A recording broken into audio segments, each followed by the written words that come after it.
Warahmatullahi wabarakatuh.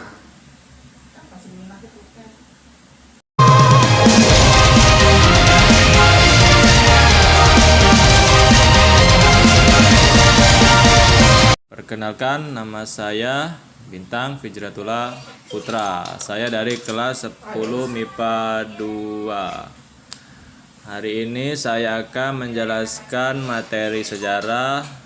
Dari 4 topik yang telah disediakan, saya memilih topik yang tidak saya sukai, yaitu topik tentang perkembangan agama dan kebudayaan Hindu.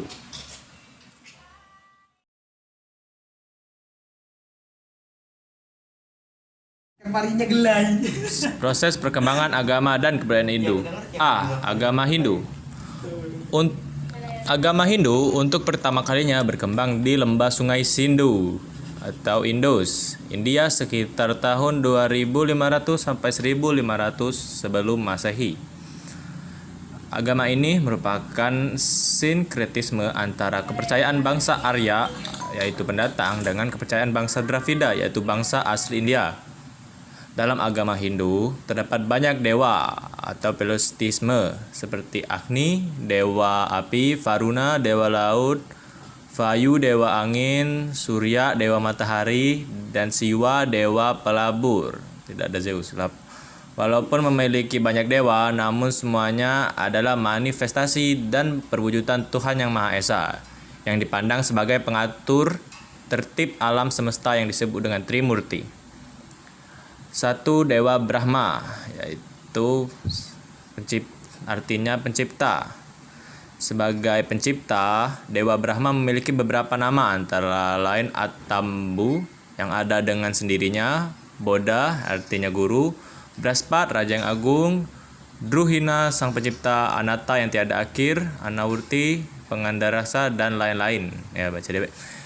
Dewa Brahma memiliki angsa atau hamsa sebagai kendaraannya. Dewa Brahma memiliki 4 wajah yang menghadap ke arah utara, selatan, barat, dan timur. Dewa Brahma juga memiliki 4 tangan yang mewakili 4 arah mata angin, yaitu timur, selatan, barat, dan utara. Tangan kanan belakang melambangkan pikiran, tangan kiri belakang melambangkan kecerdasan, tangan kanan depan merupakan simbol ego, dan tangan kiri depan sebagai simbol kepercayaan diri. Dewa Brahma juga digambarkan membawa manik-manik doa yang dipercayai sebagai zat yang digunakan dalam proses penciptaan. Ada pula buku yang menjadi lambang ilmu pengetahuan. Dewa Brahma memiliki seorang istri bernama Dewi Saraswati yang dikenal sebagai Dewi Ilmu Pengetahuan. Ini menjadi simbol bahwa setiap proses penciptaan, entah dalam bentuk karya atau apapun, bila tanpa dasar ilmu pengetahuan maka menjadi hal yang sia-sia. Kedua, Dewa Wisnu atau Dewa Pemelihara. Setelah semesta diciptakan, tentu perlu dilindungi dan dipelihara. Dan inilah tugas yang dikerjakan oleh Dewa Wisnu, memelihara apa yang telah diciptakan oleh Dewa Brahma. Dewa Wisnu dikenal sebagai dewa yang menunggangi burung Garuda, memiliki 4 tangan sebagai simbol kekuasaan dan kekuatannya untuk mengisi alam semesta. Dan tubuhnya berwarna biru yang menjadi lambang kekuatan yang tak terbatas. Sama seperti Dewa Brahma, Dewa Wisnu pun memiliki seorang istri, yaitu Dewi Laksmi yang dikenal sebagai Dewi Kemakmuran, Dewi Kebijaksanaan, dan Dewi Kesuburan. Dewa Wisnu dikenal sebagai dewa yang sering turun ke bumi dan menyembah menjadi manusia binatang, bagaimana tujuannya untuk melindungi bumi atau semesta dari kehancuran dan mengajarkan dharma Hindu. Ketiga, yaitu Dewa Siwa maksud saya ulangi, dewa atau dewa pelebur. 3 dewa Hindu Trimurti yang terakhir adalah Dewa Siwa yang bertugas sebagai dewa pelebur atau penghancur. Dewa Siwa meleburkan semua yang sudah terlihat usang dan tidak layak berada di dunia, dileburkan untuk dikembalikan kepada asalnya. Dalam Hindu Bali, Dewa Siwa dipuja sebagai dewa yang mengembalikan manusia dan makhluk hidup lainnya ke dalam unsurnya.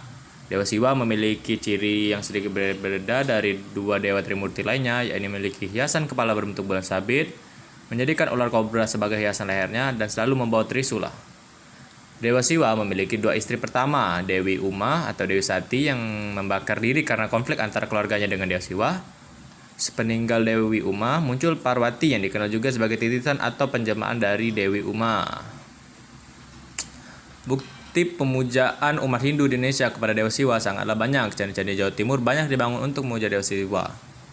Arca Lembu Nandi, kerajaan Dewa Siwa, Arca Dewa, Ganesha, dan perwujudan Dewi Parwati banyak ditemukan dan dijumpai dalam kompleks candi-candi yang ada di Jawa Timur.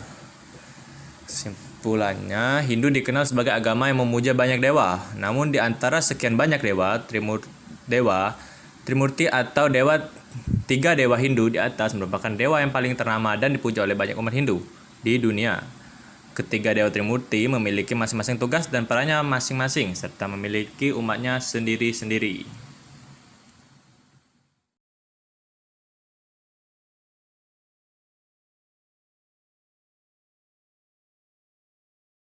Selanjutnya, kitab suci agama Hindu adalah Weda, adalah pengetahuan tentang agama. Kitab Weda ditulis dalam bahasa Sanskerta. Ada 4 buah kitab Weda, yaitu 1. Rigveda tentang ajaran-ajaran agama Hindu dan syair-syair terhadap dewa. Kedua, Samaweda berisi tentang nyanyian-nyanyian suci yang dipergunakan untuk upacara keagamaan. Selanjutnya adalah yang ketiga, Yajurveda, memuat bacaan-bacaan untuk upacara keselamatan. Dan terakhir adalah Atharva Veda, ilmu untuk menghilangkan mahara bahaya atau penyembuhan penyakit mantra-mantra gaib. Sistem kasta atau warna dalam agama Hindu merupakan kode yang dirumuskan oleh Manu, manusia pertama dalam pengarang kitab Kitab Kuning Sanskerta dalam mitologi India. Ada 4 kasta dalam agama Hindu, yaitu kasta 1 adalah Brahmana, merupakan kasta yang terdiri dari para pendeta, pemuka agama, dan guru.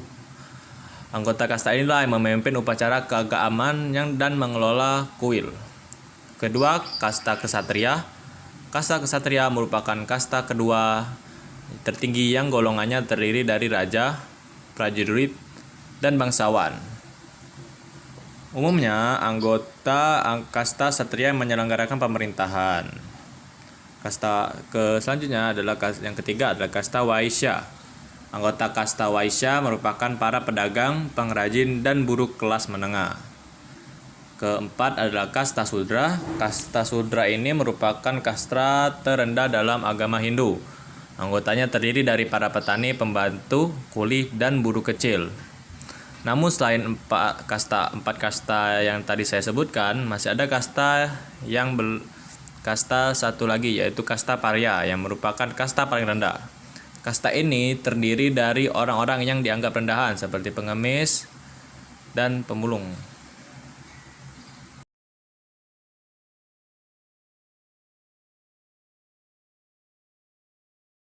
Selanjutnya, sebagai jalan kehidupan, agama Hindu mengajarkan beberapa hal berikut. 1 adalah kehidupan manusia di dunia adalah samsara, yaitu penderitaan. Kedua, penderitaan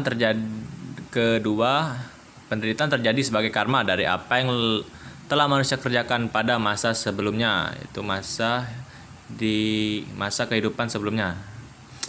Ketiga, manusia yang mengalami reinkarnasi, yaitu dilahirkan kembali, akan mendapatkan kesempatan untuk memperbaiki diri. Apabila tidak ada perubahan yang lebih baik di dalam kehidupan selanjutnya, ia akan dilahirkan sebagai wujud yang lebih rendah dari wujud sebelumnya. Keempat adalah orang yang telah sempurna kehidupannya akan mencapai moksa.